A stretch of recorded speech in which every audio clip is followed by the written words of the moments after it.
Hello everyone, কি অবস্থা সবার? আশা করি সবাই ভালো আছো। তো আমিও ভালো আছি। তো তোমাদের জন্য আরও একটি নিউ ব্লগ নিয়ে এসে পড়লাম। তো যাই হোক, গত বছর আমি তোমাদের সাথে একটা ভিডিও শেয়ার করেছিলাম ব্ল্যাক ক্রাফটের। তো ভাবলাম যে এবছরও তোমাদের সাথে একটা ব্ল্যাক ক্রাফটের ভিডিও শেয়ার করে দিই। তো ব্ল্যাক ক্রাফটে ঢোকার সময় প্রথমেই একটা মিরর পড়ে, তো আমি মিররটার সামনে কিছু ভিডিও ক্লিপ নিয়ে নিচ্ছিলাম সুন্দর করে। তো ভাবলাম যে রাতের ভিউটা তো ভালোই লাগছে, একটু ভিডিও করে নিই। তো আমি উপরতলায় গিয়েছিলাম, যেখানে আর কি বারবিকিউ সেক্টরটা, যেখানে বারবিকিউ রান্না করে। তো ওই দিকটা রাত হয়ে গিয়েছিল বেশি, তাই অফ করে দিয়েছে। তো যাই হোক, এখন আমি এই দোতলা থেকে নিচে নামছি। আর যে ভিডিও করছিল আমি তাকে বলছিলাম যে সুন্দর করে ভিডিও নাও, তুমি এই জায়গায় দাঁড়াও, আমি নিচে যাই, তারপরে ওই সাইডটা তুমি দেখাবে। তো আমার ক্যামেরাটা যে দূরে ছিল সেও খুব ভালো, আমার কথা মতোই সে সেভাবে ভিডিওগুলো করে দিচ্ছিল। সে সিটের উপর দাঁড়িয়ে নিচ দিয়ে দেখাচ্ছিল যে এই জায়গাটা ফটো তোলার জন্য কেমন। তো আমার কাছে এই জায়গাটা ফটো তোলার জন্য বেস্টই লেগেছে। গতবারও আমি একবার গিয়েছিলাম। তো আমি কিন্তু প্রায় সময়ই যাই, কিন্তু মাঝে মাঝে ভিডিও করি। তো ভাবলাম এইবারও একটা ভিডিও করে নিই। তো ওই দিন আমার মুডই ছিল না আমি একটা ভিডিও করব। তো তারপর আবার দোতলায় এসে পড়েছি আমরা, যেখানে আর কি খাবার অর্ডার করেছিলাম। তো আমার এই ভিডিওটা সম্পূর্ণই করে দিয়েছিল ওই জায়গার একটা ওয়েটার। আমি বলছিলাম ভাই আমাকে একটু ভিডিও করে দেন। তো ওই ভাইটাও আমাকে আবার সুন্দর করে ভিডিও করে দিচ্ছিল। এগুলো নিয়ে হাসাহাসি করছিলাম। তো যাই হোক, লোকটা খুবই ভালো ছিল। তো এখানে আমি হাঁটাহাঁটি করছিলাম, তো ভাবছিলাম যে ভিডিওটা সুন্দর হবে, বাট রাত দেখে একটু গোলা গোলা দেখা যাচ্ছিল, মানে ক্যামেরাটা জানি কেমন কেমন লাগছিল। তারপর আমরা যে খাবারগুলো অর্ডার করেছিলাম সেইগুলো এসে পড়েছে। তো খুব তাড়াতাড়ি আমাদেরকে দিয়ে দিয়েছিল, কারণ ওদের অফ টাইম হয়ে গিয়েছিল, মানে ওরা ওই সময় অফ করে ফেলবে। আর আমরা তার কিছুক্ষণ আগেই চলে গিয়েছিলাম খাবার খেতে। তো ভাবলাম যে যেহেতু রাত করে গিয়েছি, তাহলে একবার রাতের ডিনারটা এখানে সেরে ফেলবো। তো তারপরে যেই বলা সেই কাজ, আমরা এখানে ফ্রাইড রাইস খেয়ে নিচ্ছিলাম।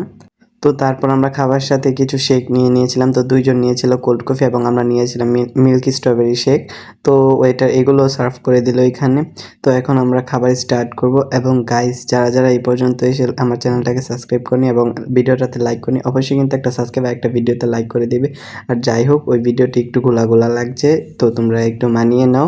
তো আমি কিন্তু শুধু ব্ল্যাক ক্রাফটের ভিডিওটুকু অ্যাড করিনি, আমি কিন্তু আরও কিছু জায়গায় গিয়েছিলাম, সব একবারই এই ব্লগের মধ্যে অ্যাড করে দিয়েছি। তো তোমরা দেখতে থাকো, আগেই কিন্তু ভিডিওটা স্কিপ করে রেখো না। আর যারা যারা টেনে টেনে দেখছো, অবশ্যই চেষ্টা করবে ফুল ভিডিওটা দেখার এবং একটা কমেন্ট করার। তো আমি কিন্তু তোমাদের জন্য খুব কষ্ট করে এই ভিডিওটা তৈরি করি, বাট তোমরা দেখতে চাও না। কিছু ব্লগ দেখো, তো কিছু ব্লগ দেখোইনি। যেমন এটার আগে একটা ব্লগ ছেড়েছিলাম, ওইটাতে তোমরা কেউ দেখোইনি, মানে ভিউই হয়নি। তো তোমরা যারা যারা এই ভিডিওটা দেখছো, আমার এই ভিডিওর আগের ভিডিওটা কষ্ট করে হলেও একটু দেখে আসো। তো গাইস, ওদের কিন্তু ফ্রাইড রাইসটা খুবই ভালো ছিল। আপনারা যদি বলেন 10-এর থেকে আমি কত দিব ওদের ফ্রাইড রাইসটা, তো আমি 7 দিব। তো যাই হোক, ফ্রাইড রাইস খাওয়ার পর আমরা অর্ডার করে নিয়েছিলাম সি ফুড। তো আমাদের সি ফুডও চলে এসেছে, এখন সি ফুডটা ট্রাই করবো যে এটা খেতে কেমন। তো এই তো আমি প্রথমে চামচ দিয়ে তুলে নিচ্ছিলাম একটা কাঁকড়া। তো কাঁকড়াটা উঠিয়ে ফেলেছি। তো এখন এটা ট্রাই করে দেখবো কেমন লাগে। তো ওদের কাঁকড়াটা খুবই ভালো ছিল, মানে ওদের রান্নাটা ভালোই ছিল, একটু স্পাইসি দিয়েছিল, মজা লাগছিল। তো যাই হোক, আমি যেহেতু স্পাইসি লাভার না, তাই আমি কমই খেয়েছিলাম, কারণ আমি স্পাইসি অত একটা খেতে পারি না। তো ওদের কিন্তু ব্যবহার মোটামুটি ভালো। ওরা কিছুক্ষণ পর পর এসে জিজ্ঞাসা, স্যার আপনাদের কি কিছু লাগবে? আমরা যদি লাগে তাহলে বলি হ্যাঁ লাগবে, তাহলে না লাগলে বলি লাগবে। তো আমরা যেদিন ব্ল্যাক ক্রাফটে গিয়েছিলাম, ওই দিন সকাল সকালে কিন্তু চলে গিয়েছিলাম আমরা শরীয়তপুর একটা মাজারে, যে মাজারটাতে প্রায় অনেক লোক যায়, দূর দূর থেকে আসে লোকেরা। তো ওই মাজারটা খুবই ভালো লাগছিল, তাই একটু ভিডিও ক্লিপ নিয়ে নিচ্ছিলাম। ভাবলাম যে তাহলে তোমাদের সাথে শেয়ার করা যাবে, বাট ওরা কিন্তু মাজারে ভিডিও করতে দেয় না। আর কোনো মাজারেই মনে হয় এরকম নিয়ম নেই যে ভিডিও করার।